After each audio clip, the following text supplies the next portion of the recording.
मित्रों, जो था ही इस विषय पर हम आज प्रकाश डालेंगे। एक धनवान सेठ था जिसके पास बेशुमार दौलत थी, लेकिन उसे जरा भी शांति नहीं थी। वह हमेशा अशांत रहता था। वह चाहता था कि उसके मन को जरा भी शांति मिल जाए, कुछ क्षण के लिए भी शांति मिल जाए, और वह अब शांति की तलाश करता था। एक बार एक झोली में बहुत से हीरे जवाहरात मोतियों को भरकर अपने महल से निकला शांति की तलाश में। उस समय के जो प्रसिद्ध संत थे, गुरु थे, सन्यासी थे, एक एक करके उन सब के पास गया और सबसे यही कहता कि देखो, ये मैं इतने धन लाया हूँ, इस धन के बदले अगर तुम शांति दे दो तो मैं सारा धन तुम्हें देने के लिए तैयार हूँ। जिसके पास भी उसने अपनी पोटली खोली, पोटली में भरे हुए हीरे जवाहरात और मोती को देखकर तथाकथित संत उस धन को देखने में ही लग जाते, उसके द्वारा किए गए प्रश्न को भूल जाते और फिर होश आने पर वह बोल देते कि इतनी संपदा को पाकर भी तुम्हें शांति नहीं मिली तो हम तुम्हें शांति नहीं दे सकते। एक ऐसा सन्यासी मिला जिसने कहा कि तुम्हारी समस्या का समाधान एक फ़कीर कर सकता है, तुम वहीं चले जाओ। वह है थोड़ा अटपटा, लेकिन मुझे विश्वास है तुम्हारी समस्या वहीं पर समाधान होगी। वह धनवान व्यक्ति उस फ़कीर की तलाश करते हुए उस फ़कीर के गांव में चला गया। किसी से पूछा उस फ़कीर के बारे में। गांव के एक व्यक्ति ने कहा कि देखना, यह फ़कीर बड़ा टेढ़ा है, संभल कर रहना।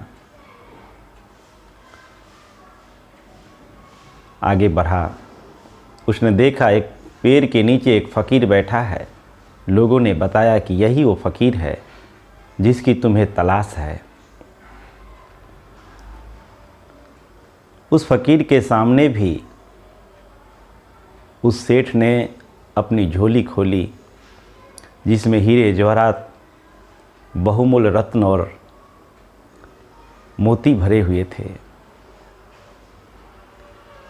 खोलकर उसने यही बात दोहराई कि बदले में सारी जवाहरात, हीरे, मोती ले लो, लेकिन मुझे कुछ क्षण के लिए शांति दे दो। मुझे शांति नहीं है। सब कुछ है, बेशुमार दौलत है, अनेक महल है, लेकिन शांति नहीं। उस फ़कीर ने कहा कि बंद कर इस पोटली को।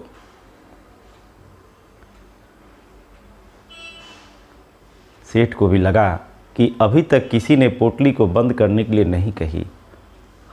जिस सन्यासी, जिस संत के सामने हमने इस पोटली को खोला, वह संत, वह सन्यासी इस धन के प्रति कितनी उत्सुक थे, वह इसे पाना चाहते थे।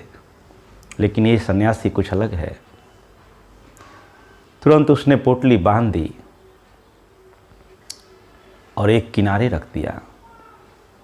जैसे ही वो पोटली बांधकर एक किनारे रखा, वह फ़कीर उठा, उस पोटली को उठाया और दौड़ना शुरू कर दिया। एक क्षण के लिए तो सेठ की सांसें रुक गई, उसकी दिल की धड़कन बंद हो गई। वह सोच ही नहीं पा रहा था कि ये हो क्या रहा।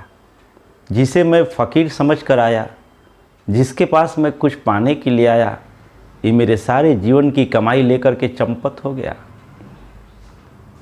सेठ उठा और ज़ोर से चिल्लाने लगा कि अरे, जिसे लोग सन्यासी समझते हैं, जिसे लोग फ़कीर समझते हैं, यह तो लुच्चा है, चोर है, कोई पकड़ो इसे।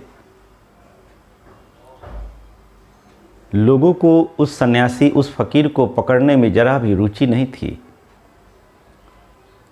जिसको भी वो सेठ चिल्लाकर बोलता, गांव के लोग मुस्कुराकर अपने काम में लग जाते, क्योंकि गांव के लोगों को पता था कि यह फकीर उल्टा है, इसके समझाने के तरीके उल्टे हैं, ज़रूर कोई बात होगी।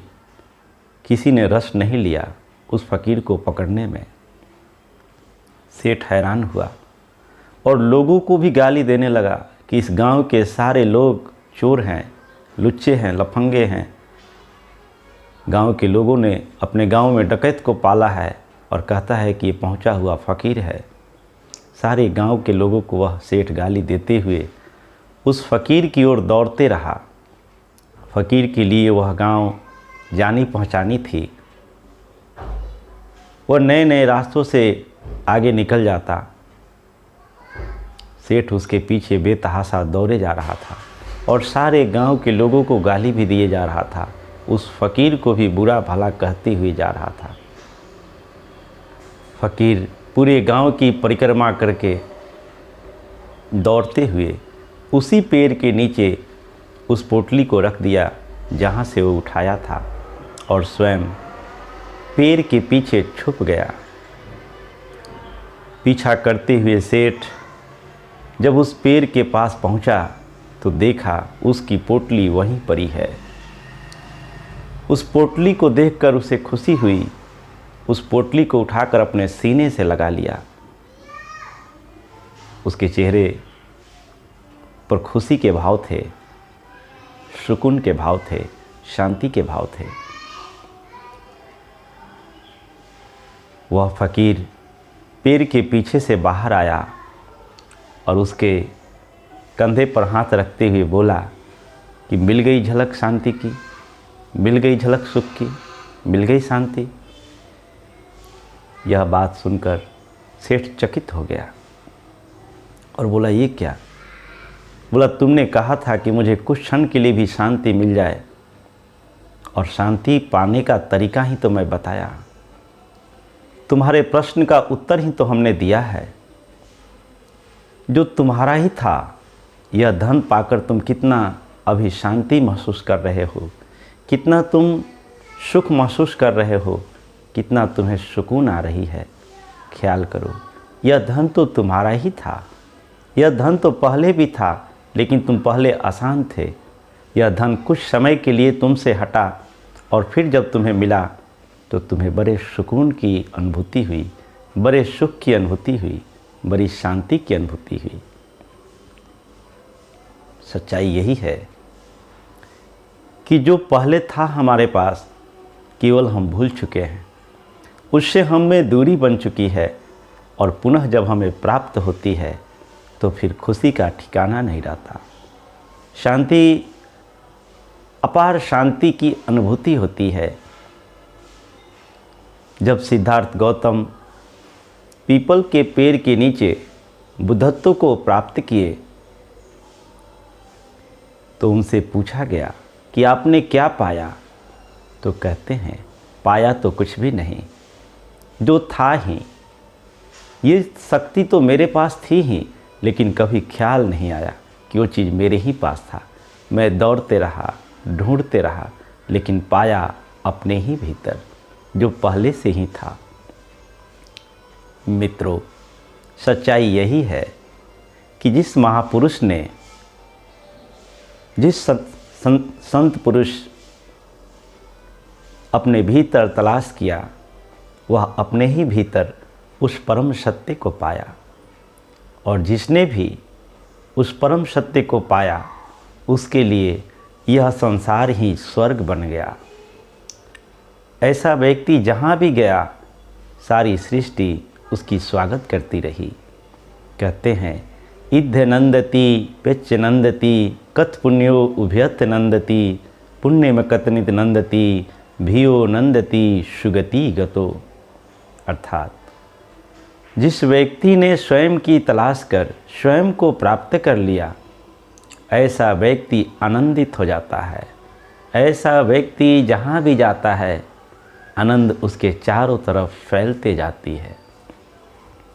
मृत्यु उपरांत शरीर के त्यागने पर भी परलोक में भी ऐसा महापुरुष आनंदित ही रहता है, क्योंकि जो आनंदित हो गया अब चारों तरफ उससे आनंद की तरंगें फैलने लगती है, स्वयं भी आनंदित होता है और जहाँ भी जाता है उसके विचार, वाणी और कर्म से दूसरे लोग भी आनंदित होते हैं। तो मित्रों, वास्तव में उस परम सत्य को पाने के लिए कुछ करने की ज़रूरत नहीं है।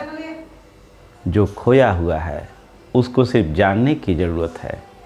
अपने भीतर ही आप उसे पा सकते हैं।